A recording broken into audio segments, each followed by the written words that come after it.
excited. I'm so yes. Do this. Let's do it. Hey guys, welcome back to the Movie Chick's Bedtime Review. If this is your first time checking it out, we are in my bedroom doing some movie reviews because this is where I need to be. So this is where we're going to share movies with you. We also did a bedtime review for The Jungle Book. So if you want to know about that one, make sure you check that out. But today, on this bedtime review, we are talking about Captain America: Civil War. I'm Krisily Kennedy from the Movie Chickk. You guys, do you know Sabina? You should know Sabina. Hello. Sabina, where can they find you? Because you're everywhere. I am everywhere. I'm on the Movie Chickk doing the Captain America Civil War review where we will go more in depth. This will be very non-spoilery. I don't think I'll do spoilers in the review either, but I might elaborate on some things as vague as possible. And then I'm also on Legion of Leia and Coming Soon and Movie Phone. Yes, she's literally everywhere. But she's in my bed! Woo! Okay, so Captain America Civil War, we've been hearing about it, we've been talking about it. Marvel is constantly wowing us, constantly giving us new movies to look forward to. I mean, the slate goes forever. Yes. I'm going to be 90 and they're still going to be doing these. But Captain America Civil War, people I think were worried about a little bit. A lot of characters. So I went into this movie watching only one trailer. And the one trailer I saw did not give me any information. It was an old trailer. And I said to myself, and I know that I cover movies, so I know I probably shouldn't have done this. I probably should have watched every trailer and broke it down for you guys. But I'm sick of not being surprised when I walk into the movie theater. I'm sick of not being surprised. This movie was really surprising. Yeah, there were a lot, for me, not watching a lot of trailers, there were a lot of surprises in this movie for me, which was amazing. So we knew going into this movie that there was going to be some kind of war between Captain America and Iron Man. We knew that the Avengers were splitting up in some way. We didn't really know why. Or really how serious it was going to be, because at the end of Age of Ultron, they're still very buddy-buddy. Yeah, they just totally worked together to kick ass. Yeah, but even at the end, because they had some minor arguments, and then at the end it was still okay, we're still kind of friends. Yeah, you messed up, but then you made Vision and he kicked ass, so. Yeah, and for Civil War, actually, my significant other and I, we wanted to not see any other trailers besides the first one, but even then, I kind of had a reaction to the first trailer and the D23 footage too, because I went to D23 last year, where I was like, well, how serious is this fight going to be? Because it seemed really playful. Yeah. There was the line with Hawkeye and Black Widow, when they're like, are we still friends after this? Depends on how hard you hit me. I thought that was really jokey. Yeah. And so, as far as the seriousness of Civil War, I was kind of if they're going to fight, I want them to actually be fighting, not we're arguing about something minor. Right. Like we've seen in the past movies in the Avengers.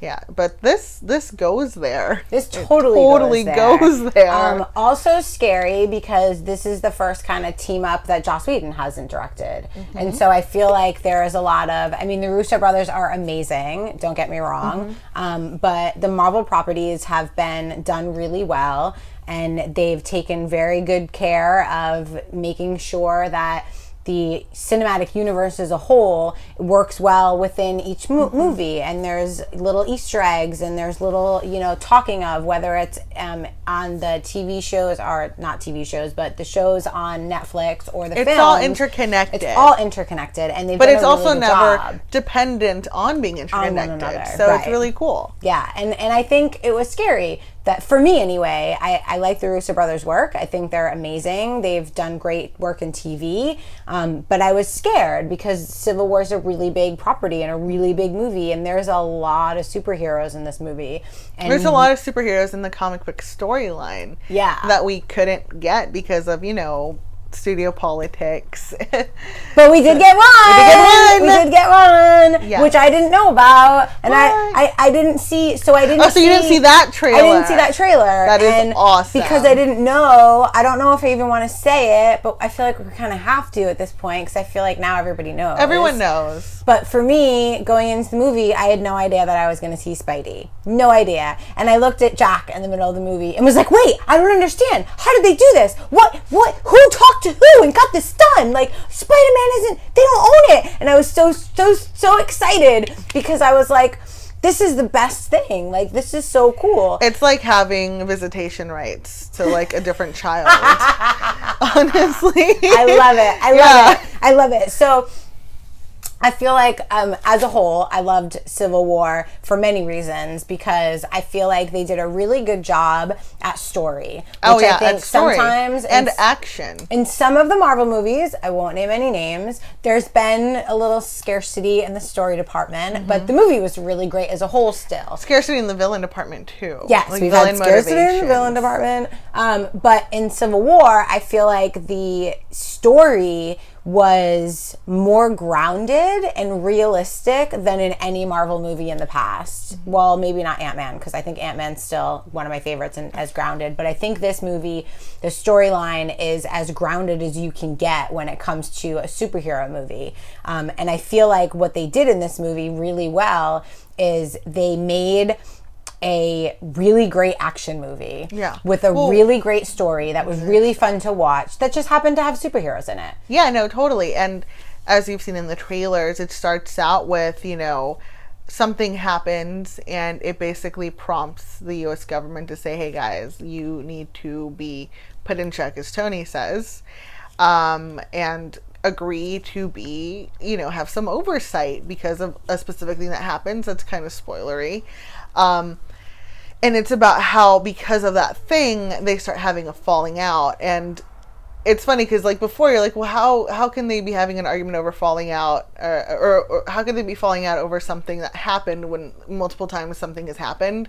But the way that this is motivated it just puts you in that conflict of what's the right thing to do.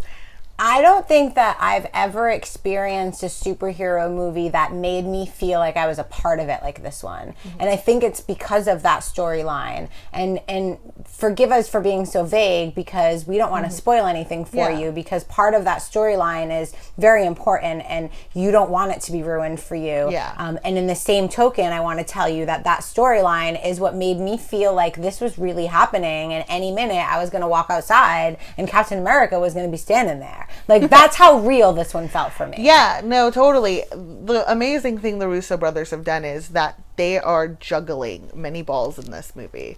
And it's insane because there are movies that sometimes go more into style over substance or more actiony than story driven.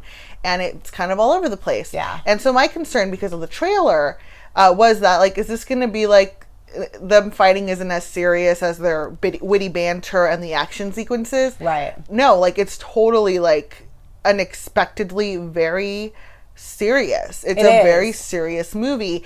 And everything has motivations. Yes. There's stakes for everybody. Everyone is explored enough. All the members are, including Black Panther, including Spider-Man, are introduced to you in a way that you get to know them. Yeah, you get to know them. I literally just got the goosebumps. Yeah, you get to know them in such a way that when stuff goes down, you feel for them, you care about them. Yeah.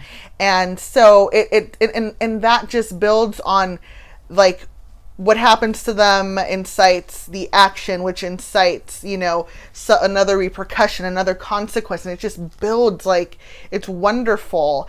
And actually, like, going back to my first concern, which was the witty banter, when there is witty banter, you're relieved because the whole time you're holding your breath. Yeah. You're just like, and then something funny happens and you're like, okay, and you laugh and it's cool. But then it goes back to you being really stressed out. Yeah. And it's great. It is. I love that I feel like the first 2 acts there was the witty banter, but it was not as often. And then in the final act, there's a little bit more of it, which is relieving. And it breaks the tension because it's all tension. You need it at that point. You need it. You need those lines because you're just like, oh my gosh, what is happening? And I loved that and you said it perfectly, you know, the Russo brothers had so much on their plate. They were introducing 2 characters into this universe, into this world, that one we've seen done a million times and we just want to see it done right. One we haven't seen done yet. And we're able to seamlessly, by the way, introduce without these an origin story. Like, without origin stories. You don't have, like, a specific, like, obviously Spider-Man reads his whole movie, and by saying you don't have his origin story in it, it's kind of it's a vague sort of thing, because it's something that is brought up in a way that makes sense. Makes total sense. It makes total sense. And you're not sitting there like, oh my God, they've done this so many times before. Can we not do it again? Like, we've seen Uncle Ben die so many times at this point. They were able to bring both of those characters in, including Black Panther, in a seamless way that give you just enough information in a smart way that's necessary to the story, by the way. And endears you to them. Yeah, and it doesn't feel like, and I don't want to say the name of the movie, but it doesn't feel like, oh, this character's just here to say this line to move the story along. Like, you never feel that way. Or this character's just here to appear and then just disappear. Black Panther and Spider-Man don't just have cameos. No, they're in on the action. They're in on the action. They're a part of this story that's propelling to the end. Mind you, while you're getting introduced to 2 new characters, you're also getting to know Avengers even more. Like in Age of Ultron, we saw, was it Age of Ultron that we saw Hawkeye's family? Family. We saw Hawkeye's family. You get to know more about... we see an Iron Man that we've never seen before. Like, this is a Tony Stark and an Iron Man that is broken, that is hurt, that is sad, that is not the egotistical man responsibility that we know. for everything that's happened. Yeah. We also get to explore a relationship with Captain America. We also get Falcon. I really like that. And it's really cool because I had people tweet at me concerned that Sam and Steve's relationship would, like, you know, not be as important as Bucky coming back into the picture. And I actually tweeted back, I was like, don't worry, Sam and Bucky share Steve because they're all, like, equally in a bromance, you know, until, like, stuff goes down later on. Bromance. You know, it's a 3-way bromance. Totally a bromance. Totally a 3-way Totally bromance. a bromance. It's great. I love that we get to explore more of Vision. I love Vision. His character in this, you amazing. Get to know him more, and Yes. you get to know how he's coming to terms with coexisting with humanity. He's trying to learn how to human, which I love because I sometimes I can't human well, and I was like totally just like when he gets socially awkward, I was like, I feel you, Vision. Yes. And then there's also that benevolent, all-knowing Vision that we would want to aspire to be, and it's so cute. Yeah, and they also give really us smart. Really smart, and they also give us a little bit more of Vision with Scarlet Witch that we kind of saw at the end of Age of Ultron. We're going to get to explore a little bit of that more. Now, you're hearing all of these things that we're saying, right? Like, we're talking about bringing in new characters. We're talking about exploring the characters we already have. Also, while telling a really great and compelling story. And having action set pieces that make sense. Totally makes sense. The story goes on. And have characters arcs and change in ways that you can't character arcs, imagine. and it's insane. It's insane. You need to rewatch. Like, honestly, I can't wait to see it again. I can't wait to see it again because there are clearly defined arcs that you obviously get invested in, but then if it needs a second viewing or third viewing because all the other characters are also arcing along the way that you want to, like, go back and be like, okay, the first time I was focusing on these characters I love, but now I want to see these ones. I want to see what, like, where these ones end up. Yes. And it's just like, oh my gosh, it's overwhelming. And I also love, and I think Marvel has always done this beautifully, that when there's a fight happening, you know who's hitting who. You know who's hitting who's fighting with who. You know where they're going to land, where they start. You can see the actual fight.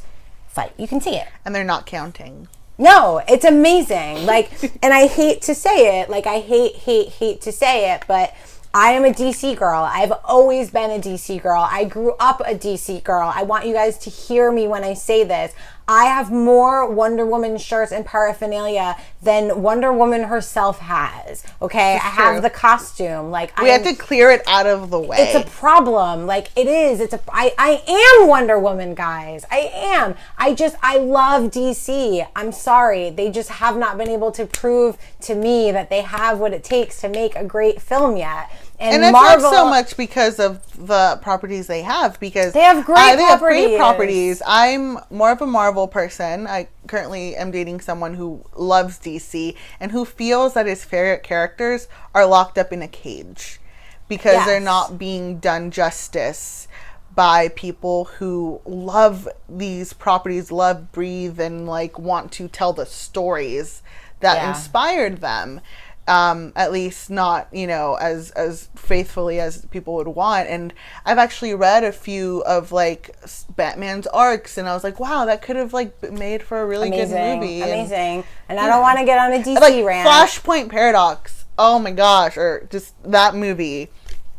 One of the animated films, I was like, if one of the Justice League movies built up to this, I would love to see it. Like, even if they brought back Jeffrey Dean Morgan and the actress from The Walking Dead to be alternate universe Bruce and Martha Wayne, I think that'd be wicked awesome. So sad. But can't even keep talking about it. But now I'm like getting too excited about something that's not going to happen in the way that we would all want it to happen. No. And that's why when we go to see a movie like Captain America Civil War and we see superhero movies that have, how many superheroes in them? We had Iron Man, we had Captain America, we had Hawkeye. So many. We had Spider-Man. And it's not that like we're Black like, Widow. It's not even Scarlet bashing Witch, Vision, DC. It's more just Ant-Man. like we also want this too. We want it additionally. We want all the universes to like be awesome and the best they can be. 10 superheroes in one movie. So many superheroes in one movie. By the way, little Ant-Man right here. Did another Disney Infinity, which we learned about in our last video. Awesome. You can play the video game with it, but also just a really cool collectible guy that I'm just going to have chilling on my TV set, because who doesn't love Ant-Man? Who kills it in this movie, by the way. As always, kills it. Ant-Man, probably one of my favorite Marvel films. Kills it in this movie. Is exactly what you know and love of Paul Rudd and Ant-Man. And I'm a little upset because they didn't put him on the poster. I'm a little upset about that. I'm not going to lie. Disney, Marvel, we have to talk. Ant-Man should be on the poster. He should be. Maybe he is on the poster. I looked. But he's like this big. I looked. Magnifying glass and finding I was like right up here with that poster. No Ant-Man. I was really upset about it. So I will say that I was really nervous about the casting choice for Spider-Man and how he would hold his own, and seeing him with, Robert Downey Jr. and Tony Stark, and seeing him up against Captain America in those scenarios where there were fighting. He's going to be a great Spider-Man. He's hilarious. He's going to be great. He's a great Spider-Man. He's a great Peter Parker. With Tobey Maguire, I felt that we had an amazing Peter Parker. With Andrew Garfield, we had a really good Spider-Man, but it was always half there. Yeah. And I think finally we've found someone who is both. He's both. Adorable. He's adorable. So cute. He's like dorky and very New York. And yeah, he was great in the action sequences. He had a really great accent. Yeah. He was great with the action sequences. He is a wise guy. And it's funny because I was like, I wish that he could be in a Deadpool movie or show up with Deadpool, because they would just be a riot. They would get along so great. That would be really, really great. They should also share custody with Fox. Listen to us. Spider-Man should, Sony should just share custody with Fox and Disney, and it'll be fine. I also have to tell you that any of you guys that have been following me for a really long time know my obsession with Chadwick Boseman. He was brilliant in 42.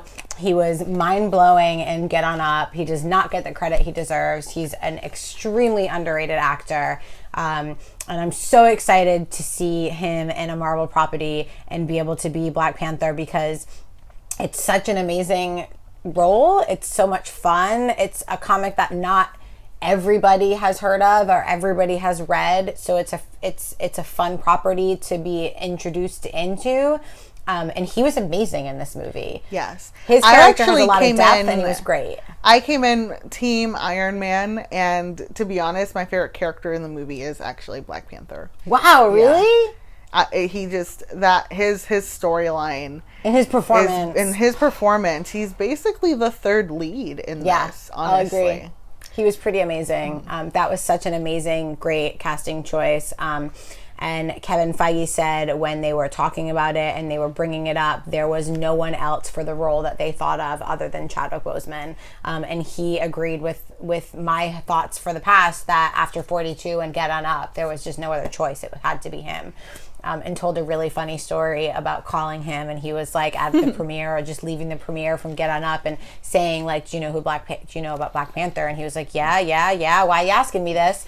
And you know, obviously when you get brought onto a Marvel property, you're really excited. And I think that one of the things that I love about it, and one of the things that I've continuously seen from covering these films in press conference after press conference, is that these guys are not just acting as a team on screen. They are truly a team off screen, and they are a family, and they work together. And you know, Kevin Feige is calling Robert Downey Jr. to tell him, I think we got Spider-Man, I think we got him in the movie, and Robert Downey Jr. is saying, well, I want to read with him because he's invested in the property and he wants it to be a great performance and a great Spider-Man and everybody to work together. And to know that the amount of care that's going into it from like the top level down to the top level down, and they work together, and there's no levels almost because they work so well together. And I think that's what makes a great movie and a great series and a great universe. And I think that they've done it really well. I can't say enough amazing things about Captain America Civil War. It has everything that you want in a great action movie, and a great movie period, and then a great superhero movie on top of it. It's like everything great psychological thriller. Yeah, it's a great psychological thriller in an action superhero movie. Oh man, it's like a mud run. It is, and you have so many characters, and it's so much fun. There is Captain America Civil War paraphernalia popping up everywhere. There is popcorn with Vision and Ant-Man on it. Yeah, we got a swag bag from. There are Coke cans. This got Scarlet. No, this has Black Widow and Iron Man. I almost said Scarlet Witch. And then there's this awesome promo that if you buy 5 of candies with this that are logo labeled on with it, the logo, like Skittles and Starburst and Orbit. If you buy 5 of them, you get a free movie ticket. Yeah. There's codes inside every one. I already ate the Starburst. Sorry guys, I can't share with you, but I can share with you my Skittles. If you buy 5 of them, you get a free movie ticket. I went into this movie thinking that I was going to be Team Iron Man, totally. And as you can see from my shirt, I changed sides. It happened. I love my Tony Stark, and I love his arc and his storyline, but I'm going to go with Cap on this one. Are you Team Iron Man, or are you Team Cap? Iron Man. Are you? I'm still Team Iron Man. Wow. But I'm also Team Black Panther, like mostly, then Team Iron Man. Impressive. I have my disagreements with Steve Rogers still. Impressive. I think what happens with the Marvel Universe, which is fun and nothing's disappointing, gonna be the same, is that you get a movie and then you're so excited when's the next one coming out, because I feel like every time they put out a movie, it's so amazing and it's so great and it's almost better than the last one that you're like, what's coming up next? So I think that this movie was a great follow-up to Age of Ultron. It was so much fun. And it's changed everything. Changes everything. Like nothing's going to be the same after you see this movie. Nope. So many, just nothing. I can't wait for you guys to see it. We can't wait for you to see it. Because then we can talk about it and tell you and say, oh my God, remember when this happened? It was amazing. We should do a spoiler review. Yes, because it's really hard to not tell you everything because it's amazing. Black Widow is, of course, great. We talked about Hawkeye, amazing. I like that Wanda got more love. I love Scarlet Witch. Yep, Scarlet Witch got more love. Everybody was amazing. Bucky was great in this movie. I love Sebastian Stan. I feel like we've seen him and we've seen him in action, but we really haven't gotten to know him, and we get to know him this time. I feel like every single character gets love and respect and action and screen time and story, and they're all used in a really smart way. Kudos to the Russo brothers and to Marvel, because this was a big deal and hard work, and there were a lot of plates spinning at once. There was so much learning. I mean, it in no way is saying that, like, oh, we're glad Joss is gone. I love and miss Joss. I'm sad that he's gone away for now. But it definitely, you know, I think not only was it a learning experience for the Russo brothers, it was a learning experience for the studio to know that they shouldn't push for too much happening at once or put too much pressure on the creative process. Yeah. You know, and it could have easily been like, set this up, set that up, set this up, set that up, or it could have easily, and it kind of could still, you know, fall under intense scrutiny by the fans who are expecting to see certain things because it's the Civil War storyline.